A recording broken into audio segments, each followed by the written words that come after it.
भारत ने बांग्लादेश को दी जाने वाली माल ट्रांसफर सुविधा यानी ट्रांसशिपमेंट वापस ले ली है। इससे बांग्लादेश का भूटान, नेपाल और म्यांमार के साथ व्यापार बुरी तरह प्रभावित हो सकता है। केंद्रीय अप्रत्यक्ष कर और सीमा शुल्क बोर्ड की ओर से 8 अप्रैल को जारी सर्कुलर में इस फैसले की जानकारी दी गई। साल 2020 से जारी इस व्यवस्था के तहत बांग्लादेश से आने वाले सामान को भारत के रास्ते दूसरे देशों में भेजने की अनुमति दी गई थी। यह सामान जमीन के रास्ते भारतीय बंदरगाहों और हवाई अड्डों तक पहुंचता था।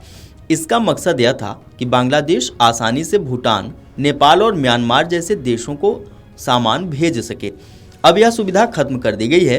भारतीय कारोबारियों, खासकर परिधान क्षेत्र के निर्यातकों ने सरकार से बांग्लादेश को दी जाने वाली यह सुविधा वापस लेने का आग्रह किया था। ग्लोबल ट्रेड रिसर्च इनिशिएटिव के प्रमुख अजय श्रीवास्तव ने कहा कि नए आदेश के बाद यह सुविधा तुरंत बंद कर दी गई है, लेकिन जो सामान पहले से ही भारत में आ चुका है उसे पुराने नियमों के अनुसार बाहर जाने दिया जाएगा। अजय श्रीवास्तव के मुताबिक भारत ने बांग्लादेश के सामान को अपने बाजार में बिना किसी टैरिफ के आने की अनुमति दी है। यह सुविधा साल 2020 से दी जा रही थी। सिर्फ शराब और सिगरेट को छोड़कर बाकी सभी सामान पर कोई टैक्स नहीं लगता। माल हस्तांतरण सुविधा के बंद होने से बांग्लादेश के निर्यात और आयात पर असर पड़ेगा। खासकर भूटान, नेपाल और म्यांमार के साथ व्यापार में दिक्कत आएगी। ये देश तीसरे देशों के साथ व्यापार के लिए भारतीय रास्तों पर निर्भर हैं। पहले भारत से होकर जाने वाला रास्ता आसान, इससे समय और पैसा दोनों बचता था। अब बांग्लादेश के व्यापारियों को ज़्यादा समय लगेगा, ज़्यादा खर्चा आएगा और अनिश्चितता भी बढ़ेगी। नेपाल और भूटान दोनों ही जमीन से घिरे हुए देश हैं।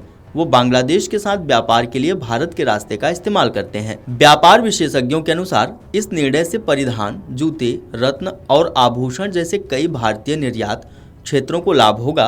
परिधान क्षेत्र में बांग्लादेश भारत का बड़ा प्रतिस्पर्धी है।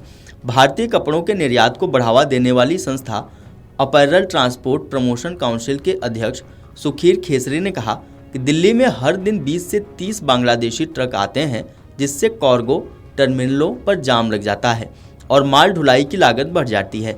भारतीय निर्यात संगठन महासंघ के महानिदेशक अजय सहाय ने कहा कि अब हमारे पास अपने माल के लिए अधिक हवाई क्षमता होगी। बांग्लादेश की अंतरिम सरकार के मुख्य सलाहकार मोहम्मद यूनुस ने पिछले महीने चीन का दौरा किया था। वहां उन्होंने भारत के पूर्वोत्तर राज्यों पर टिप्पणी की थी। उन्होंने कहा था कि भारत के पूर्वोत्तर राज्य लैंड ऑक्ड यानी जमीन से घिरे हुए हैं और समुद्र तक उनकी पहुंच का एकमात्र रास्ता बांग्लादेश है। यूनुस ने चीन को बांग्लादेश की स्थिति का लाभ उठाने के लिए आमंत्रित किया था। यूनुस की यह टिप्पणी भारत को नागवार गुजरी थी। इसके बाद दोनों देशों के बीच राजनयिक तनाव देखने को मिला था। आपको बता दें कि हाल ही में प्रधानमंत्री नरेंद्र मोदी और बांग्लादेश की अंतरिम सरकार के मुख्य सलाहकार मोहम्मद यूनुस की मुलाकात हुई थी। शेख हसीना की सरकार की सत्ता से बाहर होने के बाद दोनों नेताओं की यह पहली मुलाकात थी। दोनों नेता बिम्स्टेक सम्मेलन से इतर मिले थे। इस दौरान विदेश मंत्री एस जयशंकर और राष्ट्रीय सुरक्षा सलाहकार अजीत डोभाल भी मौजूद रहे। दोनों नेताओं के बीच करीब 40 मिनट बातचीत हुई थी।